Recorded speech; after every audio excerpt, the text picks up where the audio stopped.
తాకట్లో ఉన్న మీ బంగారాన్ని విడిపించి ఆ రోజు ఆన్లైన్ రేటుకి కొంటాం. Sharma gold company. నమస్కారం, వెల్కమ్ టు సుమన్ టీవీ. నేను గీతాంజలి. ప్రస్తుతం మనతో పాటు భారతీయ శంకరపీఠం వ్యవస్థాపకులు, ప్రముఖ ఆధ్యాత్మికవేత్త బ్రహ్మశ్రీ అన్నవరపు తిరుపతిమూర్తి అవధాని గురువు గారు ఉన్నారు. వారితో మాట్లాడదాం. గురుగారు నమస్కారం అండి. ఓం శ్రీ మహాగణాధిపతయే నమః. ద్వాదశ రాశులు అలాగే నవగ్రహాలండి.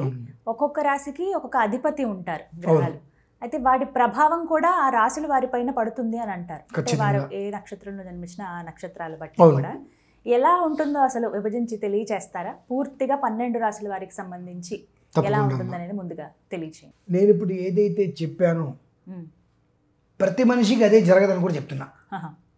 అంటే ఎందువల్ల అదేంటండి అంటే 9 గ్రహాలు 12 రాశులు. మేషానికి వృశ్చికానికి కుజుడు అధిపతి. మేష వృశ్చికయోర్ భౌమః అంటారు. కన్యా మిథునకి బుధుడు అధిపతి. తర్వాత వచ్చేటికి వృషభ తులలకి శుక్రుడు అధిపతి. ధనుర్మీనాలకి బృహస్పతి అధిపతి. మకర కుంభాలకి శని అధిపతి. కర్కాటకానికి చంద్రుడు, సింహానికి రవి. ఇలా ఉంటుంది ఒక్కొక్కటి. వీళ్ళు అందరికీ ఒకేలా వెళ్తారనే మాట అబద్ధం. మేషరాశిలో జన్మించినటువంటి వ్యక్తికి చంద్రుడు ఉండేటువంటి స్థితి రాశి అవుతుంది. అతని మేషరాశిలో అతని నక్షత్రం ఏంటి అంటే అశ్విని నక్షత్రమా, భరణి నక్షత్రమా, కృత్తిక మొదటి పాదమా ఏంటి, వాడు ఆ పుట్టినటువంటి వ్యక్తి లగ్నం ఏమిటి అనేటువంటిది ఒకటి ఉంటుంది. అందుకనే అంటారండి, ఒక జ్యోతిష్యం మాత్రం 100 మంది 100 రకాలుగా చెప్తారంటారు. నిజం గురువు గారు, ఇది అదే అర్థం కాదు. 100 మంది 100 రకాలుగా చెప్తారు. ఏ ఒక్కరికి ఒకటే విధానం ఉండదు అని. ఒకతను రాశిరీత్యా చెప్తారు, ఒకతను లగ్నాన్ని దృష్టిలో పెట్టుకొని చెప్తాడు, ఒకతను నక్షత్రాన్ని దృష్టిలో పెట్టుకొని చెప్తారు, ఇంకొక వ్యక్తి ఏం చేస్తారు, అసలు ఈ నక్షత్ర పాదం ఏంటి, పుష్కరిణి ఏంటి, ఇలా రకరకాలుగా విభజన చేస్తారు. అంటే 32 చక్రాలమ్మా మొత్తం. ఒక మనిషి జీవితం 32 చక్రాలతో ముడిపడి ఉంటుంది. కానీ అందరూ మ్యాక్సిమం 2 వేస్తారు ప్రధానంగా చూడటానికి. దాంతో మొత్తం కాలం గడుపుతూ ఉంటారు. ఏ ఒక్క వ్యక్తి జీవితము పొరపాటున కూడా ఒకే విధంగా ఉండదు. ఈ 5 వేళ్ళు ఎలా అయితే ఉన్నాయో అలానే ఉంటుంది. అంటే జన్మతహాగా జన్మించేటువంటి జాతక స్థితి ఒక విధంగా నడుస్తే, ఒక వయస్సు వచ్చిన తర్వాత యోగాన్ని అనుసరించి నడుస్తుంది, ఇంకొంతకాలానికి కర్మను అనుసరించి నడుస్తూ ఉంటుంది. కాబట్టి ఖచ్చితంగా ఇంతే అంటానికి అర్హత లేనిది. అంటే పెద్దవాళ్ళు, నేను చాలామందిని చూసా, జ్యోతిష్యాన్ని ప్రియురాలతో పోలిస్తారండి. ఎందుకండి? ఎప్పుడు కొత్తగా ఉంటుంది అది. ఇప్పుడు శుక్లాం వరధరం విష్ణుం శశివర్ణం చతుర్భుజం ప్రసన్నవదనం ధియాయేత్ సర్వవిఘ్నోపశాంతయే. ఇది మారదప్పటికి. జన్మతహాగా ఇది 1,00,000 సంవత్సరాల ముందు ఇదే ఉంది, 1,00,000 సంవత్సరాల తర్వాత ఇదే ఉంటుంది. కానీ జ్యోతిష్యం అలా కాదండి. ప్రియురాలు వంటిది. ఎప్పటికప్పుడు అందులోంచి ఏదో ఒకటి వస్తూనే ఉంటుంది. రవి నడిచేదాన్ని బట్టి, శని నడిచేదాన్ని బట్టి, బృహస్పతి నడిచేదాన్ని బట్టి, ఒక్కొక్క గ్రహం నడిచే విధానాన్ని అనుసరించి చారలు మారిపోతూ ఉంటాయి. ఒకసారి శని వెళ్తూ శని వెనక్కి వస్తూ ఉంటాడు, వక్రగతి. ఇవి మారుతూ ఉంటాయి. అందుకనే ప్రియురాలు అనేటువంటి పదానికి అర్థం ఏమిటి అంటే ఎప్పుడూ కూడా కొత్తగా కనిపిస్తూ ఉంటుంది. అది భార్యతో పోల్చరండి.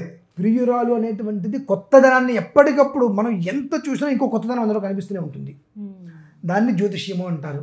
అంటే లైట్లు ఉన్నాయి. ఎన్ని రకాల లైట్లు ఉంటాయి? అసంఖ్యాకంగా. మనిషి తయారు చేసే లైట్లే అని ఉన్నప్పుడు స్వతసిద్ధంగా వచ్చేటువంటి మనిషి జీవితం ఎన్ని రకాలుగా ప్రకాశింపజేస్తూ ఉంటుందండి. కాబట్టి ఇది వెళ్తుంది అని చెప్పడానికి మనకు కావాలి అని అంటే ఏదో అమ్మ ఇలా ఉంటుందండి, ఇలా ఉంటుందని చెప్పడం వేరు. మనిషి యొక్క డేట్ ఆఫ్ బర్త్ కంప్లీట్గా ఉన్నప్పుడు ఇది అని చెప్పవచ్చు. ఇది ఈ రోజు నాడు వివాహం, ఈ రోజుకి సంతానం, ఈ రోజుకి ఉద్యోగం, ఈ రోజుకి పదవి విరమణ, మొత్తం చెప్పచ్చు. అది దానికి పరిపూర్ణ స్థితి మనకు అవసరం. అది అలా కాకుండా ఈ రాశి ఏంటండి, ఈ రాశి ఏంటండి చెప్పవచ్చు. ఖచ్చితంగా అది జరుగుతుందని నమ్మకం మేము కూడా చెప్పలేము. ఎందువల్లనంటే గ్రహచారం వేరు, గోచారం వేరు. గ్రహ గమనానికి దీనికి ఎప్పటికెప్పుడు ప్రతి నెల మారిపోతూ ఉంటాయి. అందుకనే కదండి ప్రతి నెల రాశి ఫలాలు ఎందుకు వస్తూ ఉంటాయంటే తాత్కాలికం. అయినా ఈ నెలలో ఈ గ్రహం ఇలా ఉంది కాబట్టి, సో ఈ రాశి వారికి ఈ గ్రహం అనేటువంటిది మిత్రత్వం కాబట్టి బాగుంటుంది, కాస్త ప్రశాంతంగా ఉంటారు. శత్రువు ఉన్నాడు కాబట్టి ఈ రాశి వారికి కిందటి నెల మేషరాశి వారికి చాలా బాగుందండి, ఈ నెల ఎందుకు మేషరాశి వారికి ఇబ్బందిగా ఉంది అని అంటే ఓకే, రాశి ఏదైనా కావచ్చు కాక ఆ గోచారంగా ఉండేటువంటి గ్రహానికి ఆ మాసాధిపతి ఎవరైతే ఉంటారో అతనికి ఆ రాశికి ఉండేటువంటి గమనం మిత్రుత్వమా శత్రుత్వమా ఏంటని. ఇందులో ఇందాక మనకు ఈ 12 రాశులు రాహుకేతువులు రాలే మనకు. రాహుకేతువులకి ఇల్లు లేవు, అసలు వీళ్ళెవరికి ఇల్లు లేవు. సూర్యుడికి 6 ఇల్లులు, చంద్రుడికి 6 ఇల్లులు, అంతే. సూర్య చంద్రుడివే ఇల్లులు, ఎవరికి లేవు. చంద్రుడి దగ్గరికి బుధుడు వచ్చి నాకు ఇల్లు కావాలి అని అంటే సరే ఇది తీసుకో. ఇదే చంద్రుడు ఇదే బుధుడు ఇలా వెళ్ళి సూర్యుడి దగ్గరికి వచ్చి చంద్రుడు ఒక ఇల్లు ఇచ్చే నీ పరిస్థితి ఏంటి, నువ్వు ఒకటి తీసుకో. అలా కన్యా మిథునయోర్ బుధ, సూర్యుడికి పైన సూర్యచంద్రుడికి పైన కింద అని ఉంటాడు బుధుడు. ఇలా వీళ్ళందరూ వచ్చి అడగ్గా ఒక్కొక్కరికి 2 ఇల్లులు వచ్చినాయి, 6 ఇల్లులు ఉండే సూర్యచంద్రుడికి. అందుకని వీళ్ళు ఆత్మకారకులు మనఃకారకులు అయ్యారు. అందుకనే గ్రహాలలో అత్యంత క్రూరమైనటువంటిది రవిగ్రహం, గ్రహాలలో అత్యంతంగా స్థిరత్వం లేని గ్రహం చంద్రుడు. ముందు వెంటనే బాబు నీ నక్షత్రం ఏంటి అంటారు. ఆ నక్షత్రం ఎక్కడైతే ఉంటుందో ఆ నక్షత్రమే చంద్రుడు. చంద్రుడు ఎక్కడ ఉంటాడంటే మీకు రాశి చక్రంలో కనిపించదండి. మీది ఏ రాశి అయితే అన్నారు అక్కడ చంద్రుడు ఉంటాడు. వృషభ రాశి అన్నారు అనుకోండి, అంటే వృషభంలో చంద్రుడు ఉన్నాడు. మరి చంద్రుడిలో కర్కాటకం కదా, వృషభంలో ఎందుకు ఉన్నాడు? సో నీ జన్మించినటువంటి సమయానికి నువ్వు ఏ నక్షత్రం అయితే జన్మించావో ఆ సమయానికి చంద్రుడు శుక్లపక్షమా కృష్ణపక్షమా దాన్ని అనుసరించి తిరుగుతూ ఉంటాడు కదండి. అతను 15 రోజులు ఇటు తిరుగుతాడు, 15 రోజులు ఇటు తిరుగుతాడు. కాబట్టి ఆ గమనంలో ఉంటాడు. ఏ రాశిలో అయితే ఉన్నాడో ఏ నక్షత్రంలో జన్మించావో ఆ నక్షత్రం ఏ రాశి వరకు వస్తుందో అది నీ రాశి అవుతుంది. ఆ రాశిలో చా అని ఉంటుంది, చా అని ఎక్కడైతే ఉంటుందో అది నీ రాశి. లా అని ఉంటుంది, అది నీ లగ్నం. ఈ చా నుంచి మనం చూసుకుంటే ఉపయోగం లేదు, లా అనేటువంటిది లగ్నం. అక్కడి నుంచి నీ జీవితం ఎలా ఉంటుంది చూడాలి.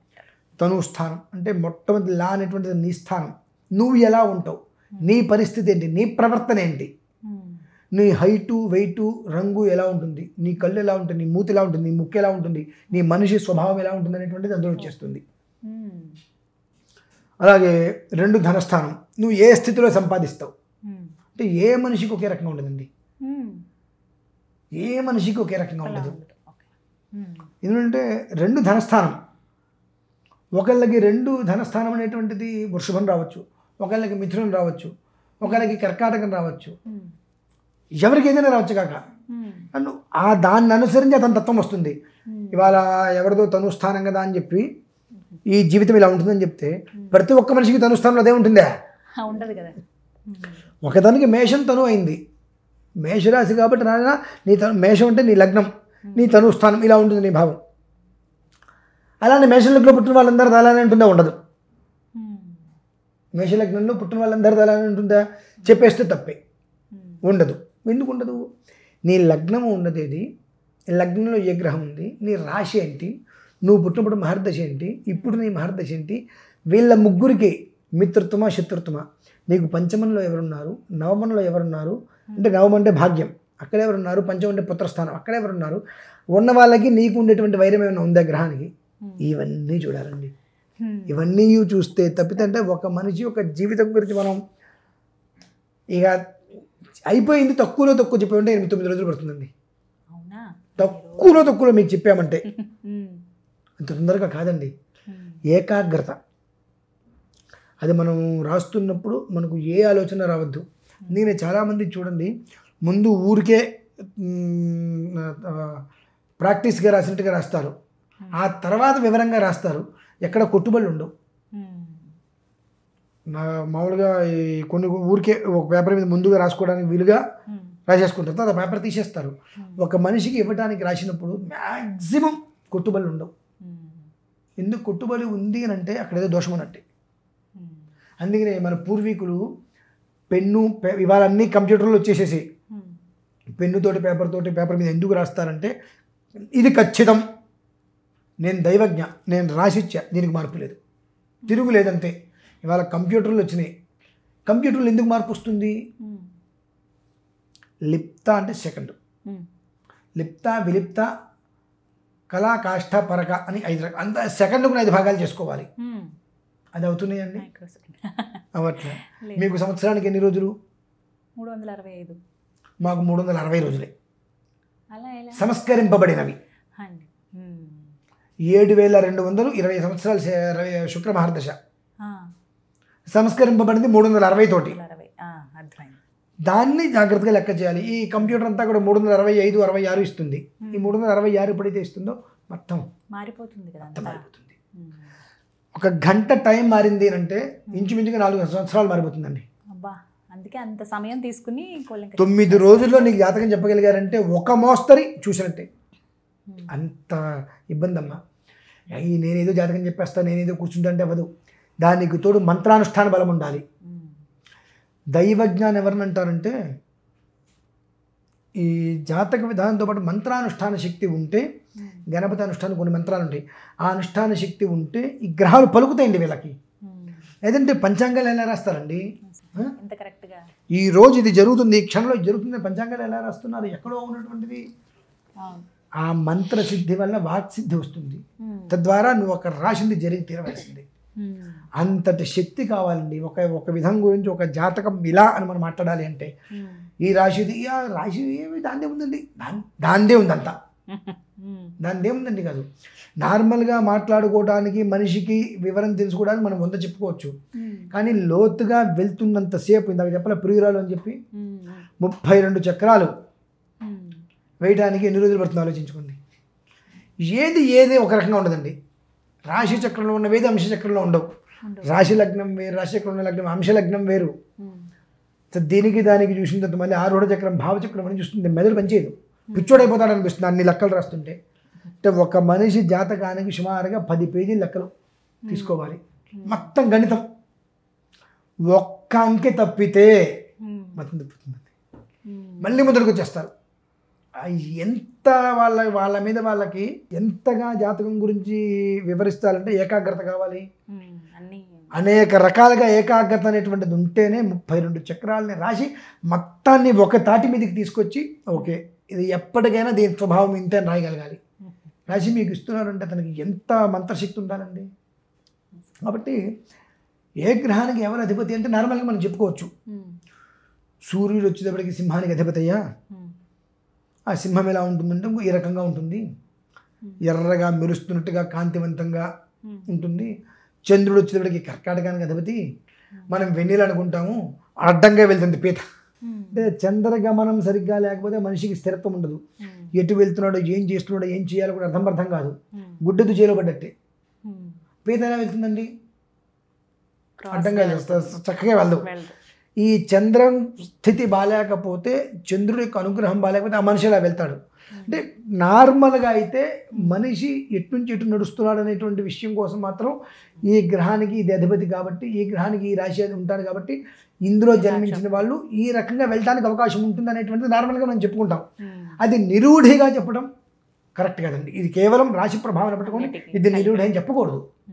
చెప్పాలంటే పూర్తిగా జన్మకుండలి మనం రాసినప్పుడే అతని పుట్టుపూర్వోత్తరాలు మొత్తం అన్నీ తెలుస్తాయి. చక్కగా అర్థమయ్యేలాగా చెప్తాను. ధన్యవాదాలు గురుగారు. పరమేశ్వర.